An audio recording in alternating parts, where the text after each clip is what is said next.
To get started using OneSearch, go to the library website and find the large search box in the middle of the screen. There are different tabs here that allow you to use different search methods, but everything in this large search box is a part of OneSearch. No matter what tab you choose, you will be searching OneSearch. So I'm going to search under the Everything PC tab, and I'm going to include some keywords here. And since I'm searching under Everything PC, I will be getting results for books, ebooks, journal articles, magazine articles, newspaper articles. I'll be getting everything. It is important to make sure you're signed in. You can check and see if you're signed in the upper right hand corner of your screen. It's important that you are signed in so that you can see all of the electronic resources that you have available to you as a PC student. So now let's look at results here in OneSearch. About 70,000 results for this search, which is quite a lot. So let's talk about ways to filter those results and limit them down. On the left side of the screen, there are ways to filter your results. The first option is a sort. The default is relevance, but you could also change it to date if you prefer to see the most recent information at the top of the list. I'm going to leave it on relevance, and that will put at the top those results which are most relevant to my keywords. Scrolling down the left side of the screen here, I can also see limiters under Limit To. These are fairly self-explanatory. If I choose to limit available online, that will show me only ebooks and articles which are available online.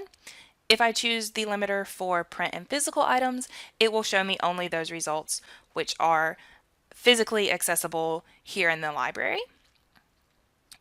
If I decide I don't want to come into the library and I just want to read things that are available online, articles or ebooks, I can choose the Available Online filter, apply that filter, and now I'm only looking at books and articles which are available online.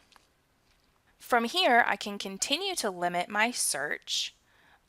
Under Limit To, I could choose the limiter for peer-reviewed journals. This can be really helpful when you're doing research for an assignment where you are required to use scholarly sources, because peer-reviewed journals are where scholarly articles are most often published. So you can just click that button and you'll know that all the articles you see have come from scholarly peer-reviewed journals.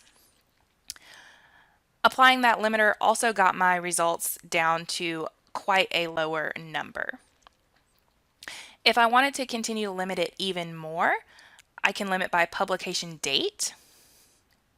So perhaps I only want articles up until the year 1980.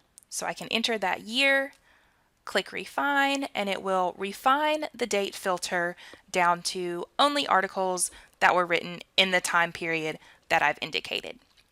And again, on the left side of the screen, you can see active filters. It's got all of the filters that I've chosen there. So I could alter the filters as I go, depending on what I'm looking for. So from this list, you can click on the title of an article to see more details about it. At the very top of the screen, you'll see some information about the article.